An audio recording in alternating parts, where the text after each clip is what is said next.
has spoken over the last week about how much this would mean to him to qualify for a World Cup, to make his mentor proud, along with everyone else at home. And here they are on the left side, edge of the area, cutting inside, looking for space to shoot, pulling it back, and they find the opening goal.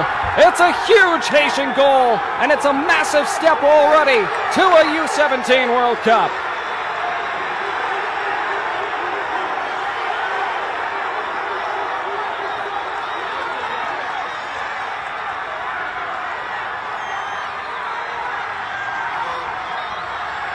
The dart inside, and then the pullback was excellent, and the finish was true. The goalkeeper couldn't see it. Juby Jean-Philippe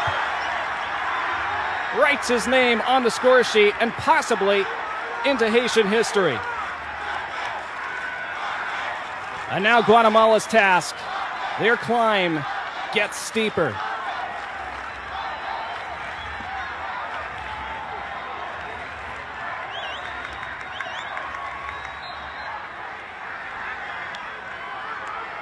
Still over 80 minutes to play. There's the